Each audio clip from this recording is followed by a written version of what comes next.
Welcome to my channel. आज बना रही हूँ मैं एक व्लॉग। आज है थर्सडे और अभी लंच के टाइम से मैं व्लॉग शुरू कर रही हूँ। मतलब लंच बनाया नहीं है, अभी बनाने जा रही हूँ। फ्रेश होकर के बस आई हूँ और आज मुझे सुबह थोड़ा काम था। मैं एक वीडियो एडिट कर रही थी और उसको फिर मुझे पब्लिश करना था और एक मुझे डिज़ाइन भी फाइनल करके आज देना था। तो सुबह से उठ पे जल्दी गई हूँ, पर इतने सारे काम थे ना कि बिल्कुल भी बाकी काम करने का टाइम ही नहीं मिला था। आप इमेजिन करिए, मैंने बर्तन धो के रात को रखे हैं डिश वॉशर में और मुझे सुबह से इतना भी टाइम नहीं है कि मैं उसे निकाल के जगह पे रखूं।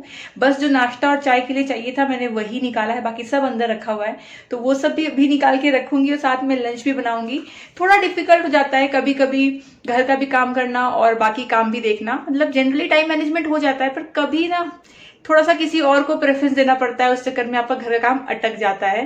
तो ये जो भी वर्किंग लेडीज होंगी वो समझ रही होंगी मैं क्या बोल रही हूँ, पर करना तो सब कुछ साथ में है ही। तो फटाफट करेंगे, 2 हाथों से काम नहीं होगा, 4 हाथों से करना पड़ेगा। तुरंत तुरंत करेंगे क्योंकि भूख का एक टाइम होता है। भूख नहीं समझने वाला कि आपने बाकी काम को प्रेफरेंस दिया था, वो तो टाइम पे ही लगने वाला है कि नहीं। तो चलिए खाना बनाती हूँ और आज क्या बनाने जा रही हूँ चलिए दिखाती हूँ।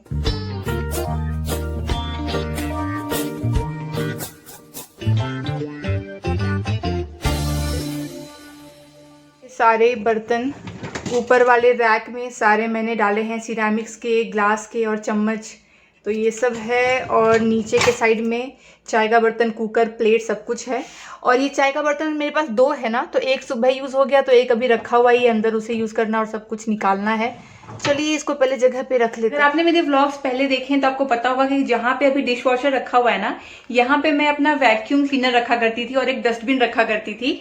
तो मैंने उसको कहीं और शिफ्ट कर दिया है, पर जहाँ शिफ्ट किया है ना उसकी प्लानिंग मैंने पहले से कर रखी थी। मतलब जब मैंने ये किचन डिजाइन किया था तभी मैंने सोच लिया था कि जब डिश वॉशर आएगा तो मैं वैक्यूम कहाँ पे रखूंगी।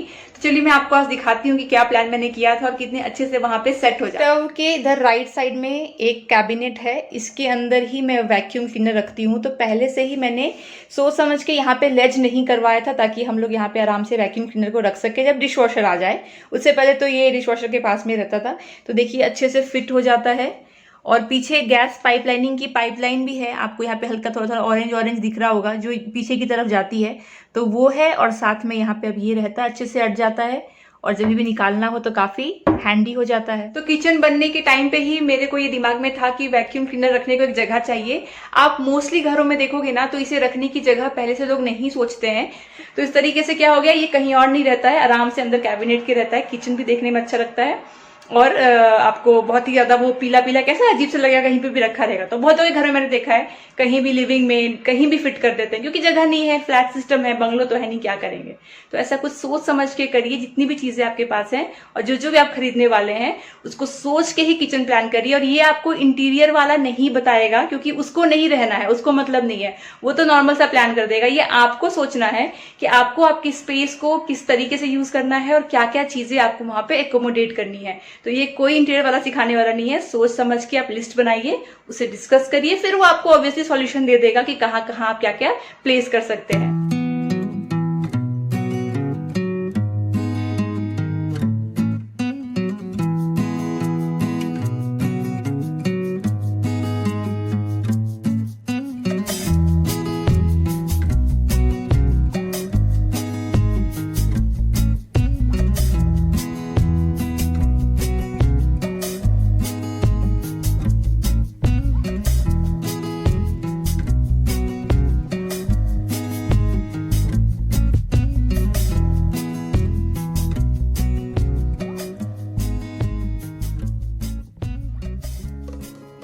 आगे बढ़ने से पहले मैं आपके साथ में कुछ प्रोडक्ट शेयर करना चाहूँगी। अगर आपके बालों में डैंड्रफ है, आपके इची स्कैल्प हो जाते हैं, ऑयली स्कैल्प है, बालों में शाइन नहीं रहती है, शैम्पू करते ही 2 दिनों के अंदर अंदर में फिर से बालों का कंडीशन खराब हो जाता है और सबसे ज़्यादा इंपैरेसमेंट होती है खुजली आने की वजह से, क्योंकि इची स्कैल्प रहता है तो दिन भर आपको खुजली आती रहती है, वो बड़ा ही अजीब सा हो जाता है। तो ये सब अगर प्रॉब्लम है तो समय आ चुका है कि आपको अपना शैम्पू और कंडीशनर बदलना चाहिए। तो आज जो मैं आपके साथ में शेयर कर रही हूँ वो है इलांजा का प्यूरीफाइंग टी ट्री शैम्पू और कंडीशनर। तो ये आपके डैंड्रफ वाले बालों के लिए बहुत सही रहेगा, या फिर बहुत सारे बाल ऐसे होते हैं जो रूखे हो जाते हैं, शाइन नहीं रहती है। तो वैसा कुछ भी अगर आपको प्रॉब्लम है तो डेफिनेटली मैं आपको रिकमेंड करूँगी आप इसको ट्राई करिए। मैंने इसका लिंक आपको दे दिया है डिस्क्रिप्शन बॉक्स में, वहाँ से आप इसे परचेस कर सकते हैं। तो चलिए मैं आपको बताती हूँ कि इसके क्या क्या बेनिफिट्स हैं और क्यों आपको ये खरीदना चाहिए। ये है इलांजा का प्यूरिफाइंग टी ट्री कंडीशनर और शैम्पू। अगर आपको डैंड्रफ की प्रॉब्लम हो, आपके इची स्कैल्प हो, या फिर आपके स्कैल्प पे एक्सेस सीबम बिल्डअप होता है, तो फिर आपको ये शैम्पू ट्राई करना चाहिए। इसमें है टी ट्री ऑयल जिसमें होता है एंटी फंगल प्रॉपर्टीज। साथ ही साथ में इस शैम्पू में आपको मिल जाता है डी पैंथेनॉल, जो एक वेरिएंट है विटामिन डी का, जो मेंटेन करता है आपके स्कैल्प हेल्थ को और प्रमोट करता है हेयर ग्रोथ को। इसमें आर्गन ऑयल है जो कि मिनरल्स में और न्यूट्रिएंट्स में रिच होते हैं। साथ ही साथ में ये आपके बालों को और आपके स्कैल्प को हाइड्रेट भी करता है और डलनेस को रिमूव करता है। तो जैसे नॉर्मली आप शैम्पू करते हो वैसे ही आपको इससे शैम्पू करना है। हफ्ते में 2 बार मिनिमम आप ट्राई करिए शैम्पू करने का।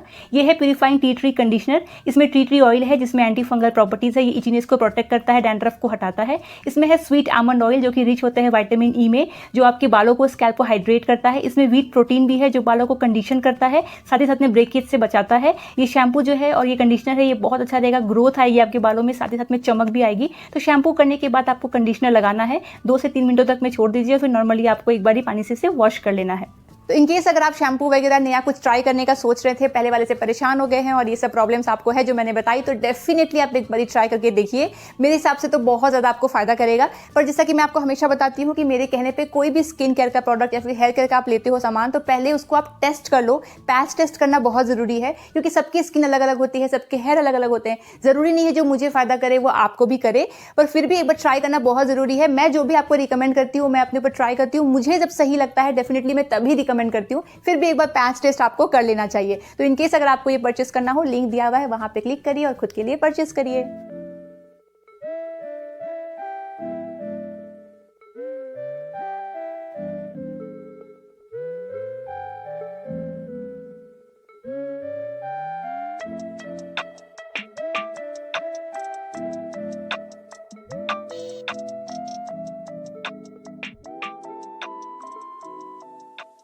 मैं बना रही हूँ एक कढ़ी, पर ये एक स्पेशल कढ़ी है क्योंकि इसमें दही का उपयोग हम नहीं करने वाले हैं। मतलब कढ़ी बिना दही की आपने कभी नहीं सुना होगा, राइट?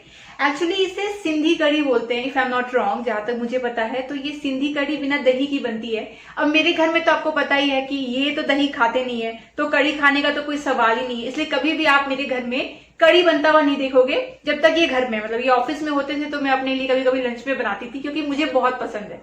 तो मुझे बहुत सारे समय पहले मैंने कहीं पे ऐसे ही गूगल किया था कि कुछ ऐसा कढ़ी बन सकता है जिसमें दही ना लगे, और मैंने ऐसे ही मतलब ऐसे ही कर दिया था सर्च। मुझे पूरा यकीन था कि कोई भी कढ़ी बिना दही के नहीं बनने वाला।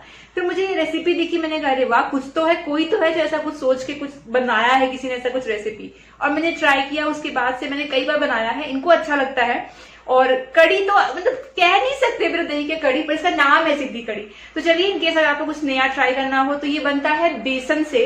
तो very healthy, very tasty and very quick आप ये बना सकते हो, राइस पे खा सकते हो। इसके लिए कड़ी पत्ता लगता है जो मेरे पास है नहीं, आपको पता है कुछ चीजें तो मिस होना ही होना है मेरी रेसिपी में। फुल हर चीज हो मेरे पास, ऐसा कभी हुआ है क्या? खैर जो भी है, चलिए उससे बनाते हैं।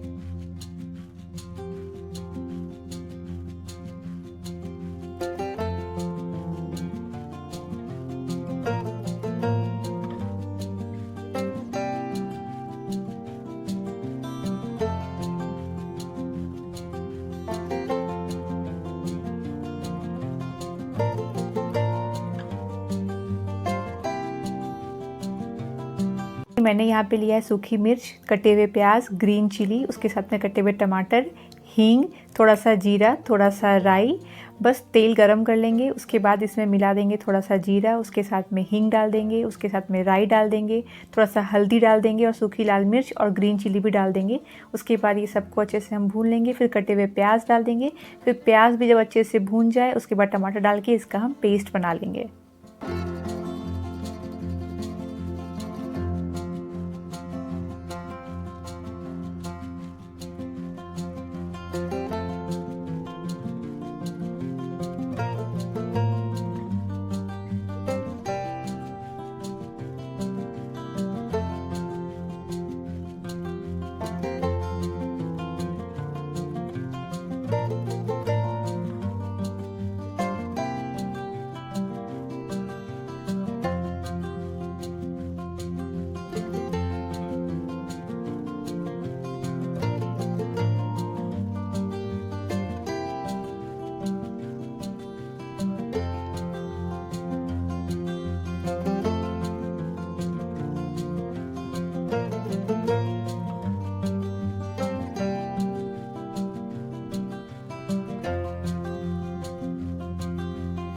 एक बार ये बेसन अच्छे से भून जाए उसके बाद इसमें हम मिला देंगे पानी, और जितनी कंसिस्टेंसी रखनी है उतना ही पानी हम डालेंगे। और थोड़ा सा इसको मीडियम फ्लेम पे हम हल्के हाथों से चलाते रहेंगे ताकि लंप कोई भी ना बने। और उसके बाद जब ये अच्छे से पेस्ट फॉर्म में कन्वर्ट हो जाता है, जैसा भी आपको चाहिए कंसिस्टेंसी, उसके बाद इसमें मिला देंगे थोड़ा सा लाल मिर्ची पाउडर, थोड़ा सा धनिया पाउडर, खटास के लिए इसमें थोड़ा सा मैं नींबू डाल दूंगी। और उसके बाद 2 से 3 मिनटों तक में इसको हम थोड़ा सा मीडियम फ्लेम में भूनते रहेंगे। लास्ट में इसमें मैं ऐड कर रही हूँ गाठिया और नींबू। तो गाठिया की जगह पे आप चाहो तो पकौड़ा भी डाल सकते हो या फिर सेव डाल सकते हो, तो जो भी आपको ऊपर से क्रंच के लिए चाहिए। और ये हमारा बन के तैयार हो गया।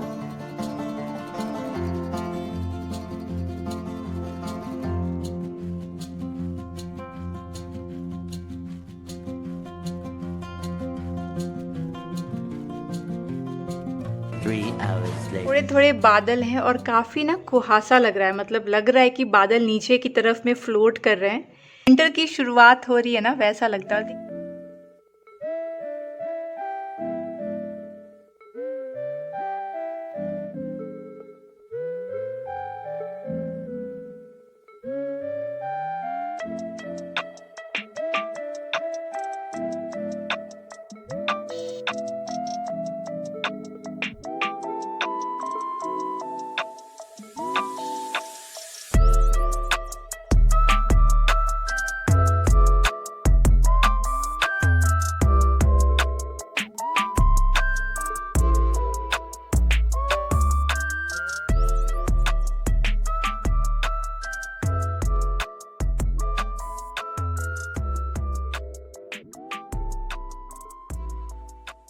थोड़ा भी घर को ना फेरी लाइट से डेकोरेट कर दीजिए तो इतना अच्छा लगता है ना, मतलब पूरी फीलिंग आ जाती है कि हाँ फेस्टिवल्स आने वाले हैं या फिर चल रहे हैं। तो सबसे इजी तरीका है अपने मूड को भी अच्छा करने का और ओवरऑल घर में ऐसा फील करवाने का कि हाँ कुछ त्योहार वगैरह आ रहे हैं। इसीलिए मैं हमेशा दिवाली के टाइम पे, इनफैक्ट दशहरा खत्म होते ही मैं थोड़ा थोड़ा कहीं कहीं पे फेरी लाइट्स लगाने लग जाती हूँ और वो देख के खुशी मिलती है। अभी बालकनी वगैरह में नहीं लगाया है, पर अब सोच रही हूँ कि 1 हफ्ते के अंदर अंदर ना मैं बालकनी में भी लगा दूं और शाम को ऑन कर दूं। और मैं ये करती हूँ दिवाली से पहले से लेके छठ तक, मतलब छठ तक तो बिल्कुल मेरे घर में फेरी लाइट्स हमेशा ऑन रहने वाला है, घर में भी और घर के बाहर भी। तो वो मतलब काफी ज्यादा अच्छा लगता है। तो ये कितना इजी तरीका है, पर देखिए कितना प्यारा लग रहा है ना। बॉटल्स में आप लाइट डाल दीजिए, कलरफुल बॉटल्स में कहीं पे भी रख दीजिए, डाइनिंग टेबल पे रखिए, किसी कॉर्नर पे रखिए, बेडरूम पे रखिए, वो बहुत बहुत अच्छा सा एम्बियंस क्रिएट कर देती है। जब मैं रेंटेड घर में थी तब मैं फेरी लाइट्स का बहुत ज्यादा यूज करती थी, काफी जगहों पे मैंने फेरी लाइट्स लगा के रखी थी, बेडरूम में, किचन में, हॉल में, अच्छा लगता था। तो अभी भी मैं कभी कभी कहीं कहीं पे लगा लेती हूँ। पहले से मैं अलग ही काम में लगी हुई थी, तो खाना वाना बनाया, उसके बाद फट से ना मैं चली गई सारे वार्डरोब को देखने के लिए। हर दिवाली से पहले हम लोग ना डोनेट करते हैं कपड़े, और जब से हमारी शादी हुई है ना, हमारा ये रिचुअल हो गया है कि दिवाली से पहले घर की क्लीनिंग वगैरह तो होगी ही, घर के लिए नया सामान सब तो आता ही रहेगा, पर साथ में जो भी कपड़े हैं जो हम नहीं पहन रहे होते हैं, पर बहुत बुरे स्टेट में जो ना हो, मतलब मेरा ये मानना है कि ऐसे कपड़े कभी मत दान दीजिए जो आप भी कभी भी पहनना नहीं चाहोगे, क्योंकि वो बिल्कुल सही नहीं होता। ऐसे कपड़े जो आप पहन सकते हो लेकिन आप पहनते नहीं हो फॉर सम अदर रीजंस, जो भी रीजन है, बोर हो गए हो या फिट नहीं आते हैं, ऐसा कुछ, वो डोनेट कर देना चाहिए। तो हम लोग वो हर साल करते हैं। तो आज मेरा वही काम था, सारी जगहों से मैंने कपड़े निकाले, इनके भी बहुत सारे निकले हैं, जीन्स बहुत सारे हैं, मेरे भी बहुत सारे जीन्स हुए हैं, फॉर्मल्स भी कुछ कुछ हैं, तो वो सब मैं धीरे धीरे इकट्ठा कर रही हूँ। अभी थोड़े से और बच गए, मुझे एक सूटकेस ऊपर से उतरवाना है और उसमें भी देखना है कि कुछ ऐसे कपड़े हैं, तो फिर वो करना है और बाकी कल करूँगी।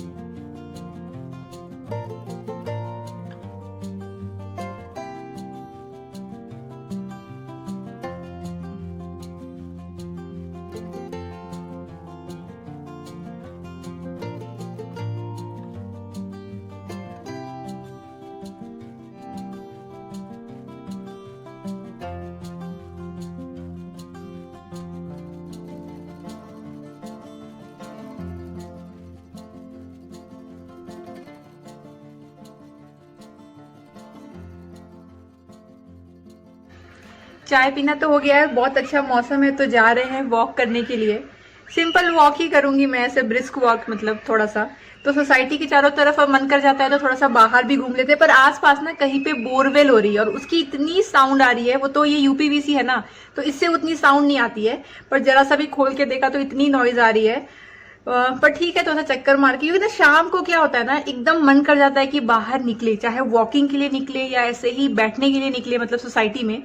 एक जरा भी मन नहीं करता है घर में बैठने का। स्पेशली मेरे साथ में होता है 5:15 बजे से लेकर के 6 बजे तक में। अब तो अंधेरा जल्दी हो जाता है, अभी भी आपको थोड़ा सा दिख रहा है उजाला, बज रहे हैं 5:30। ठीक अभी 6 बजते बजते ना पूरा अंधेरा हो जाएगा, तो एटलीस्ट अंधेरा होने से पहले थोड़ा घूम फिर आए। उसके बाद क्या, उसके बाद खाना बनाना है, मुझे वीडियो भी एडिट करना है, तो उसके बाद एक के बाद एक काम लगेगा। ये भी कह रहे हैं कि इनका कॉल है आज रात को 1 घंटे का, वो भी कुछ 10:30 बजे। तो ये इससे पहले कॉल पे बैठे, मुझे खाना बनाना है, तो मतलब फिर तो प्रोसेस चलता रहेगा, पर पहले थोड़ा सा घूम फिर के आते हैं। और इन्होंने आज आप लोगों को हाई नहीं बोला ना, इतना परेशान थे ना काम को लेके, थोड़ा सा बस टाइम मिला। इतना भी टाइम नहीं है कि एक बार आए बात करे, बहुत प्रेशर हो जाता है। पता है, घर से काम करने से ना आराम तो है कि ट्रैवल नहीं करना है, पर काम बहुत रहता है। ये रहे, हेलो, टाइम नहीं है ना आज एक बार भी।